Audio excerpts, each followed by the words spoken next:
Hi guys, I'm here with a story for you guys out of the Good Old Days magazine that I'm reading. This one is another teacher story. This one is by SIDNEY CONKWRIGHT, and it is titled Cherubs and Mugrumps. I have no idea what a mugrump is. Maybe I'll learn something here.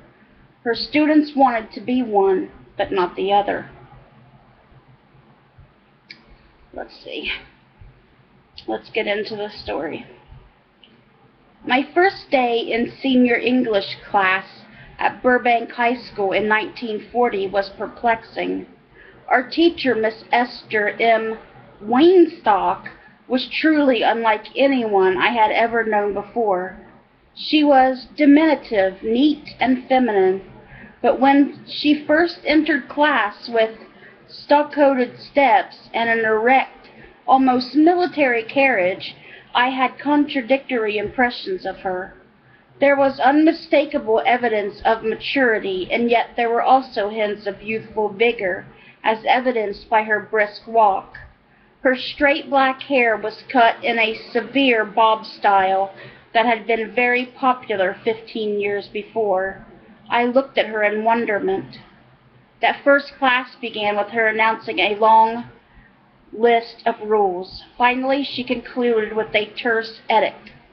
There will be no clowning or talking in class, and no disruptions of any kind. Those who comply with my rules shall be known as cherubs, and shall be rewarded. Those who do not shall be called mugrumps, and shall be objects of my displeasure. I have told many friends about this announcement regarding mugrumps, and they were as perplexed as I was on the day that I first heard it. Mugrumps are sheep who try lazily to jump a fence but land straddling it with their mugs on one side and their rumps on the other. Now we know what a mugrump is.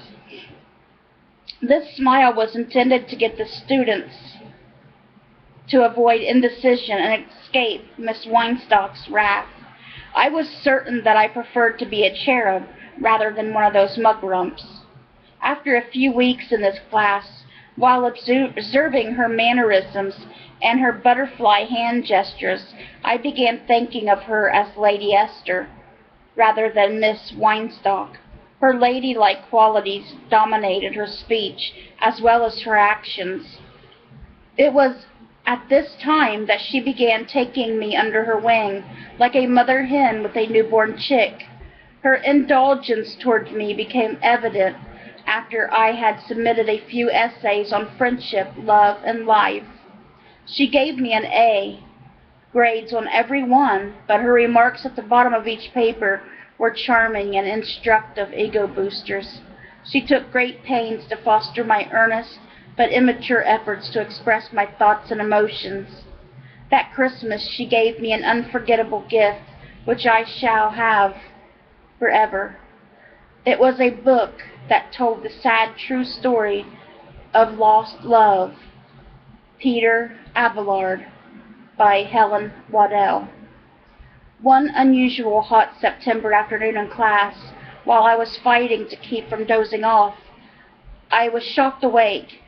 We had in our class one real cut-up who chose that moment to send a spitball aimed at a girl's head he fancied, who sat in front of the class. However, his shot was wide, and it went all the way to the teacher's desk. Miss Weinstock sprang to her feet like a manurette, yanked up by its string. She fixed the perplexer with a withering stare and spat out, "I will not have any mugrumps in my class. One more incident like that and you will go out." The silence was palpable. For the remainder of the hour, it seemed as though everyone had stopped breathing, and I noticed that several mugrumps changed into cherubs that day. My feelings regarding our unique and remarkable teacher evolved steadily during that semester. What began as uneasiness became warm friendship. Finally, in the last weeks of the term, I became deeply appreciative and fond of this wonderful lady. During my graduation week, I hastened to ask her to write something in my yearbook. With a gracious smile, she took it, sat down, and wrote, "Congratulations, Sydney. You fulfilled the expectations I had when I told you that I wanted you for one of my cherubs. If you've had half the pleasure from class that I have had in having you there, your hour was well spent." When she returned my book to me, and I read her sweet remarks, I felt as if I would melt where I stood.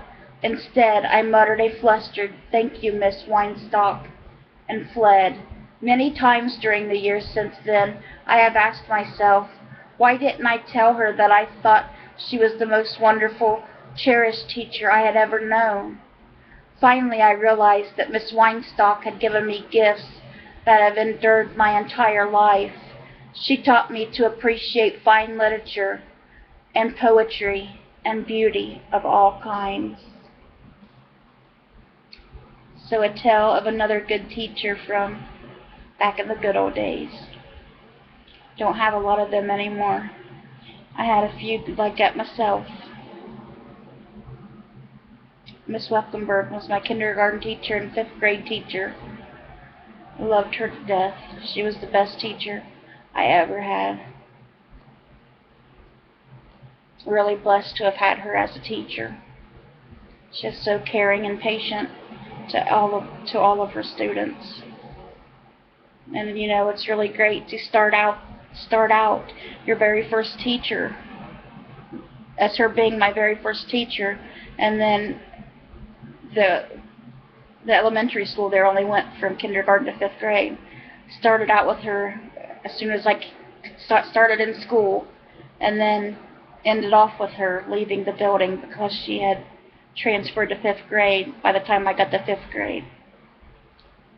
So I thought that was really something special. And our class was always the smallest. We only had 13 kids total in our class. Back in elementary school was the smallest class, and she really loved us all. And we all loved her. I hope you guys enjoyed that story by SIDNEY CONKWRIGHT, and I hope you guys have a wonderful rest of your week. Bye guys. God bless.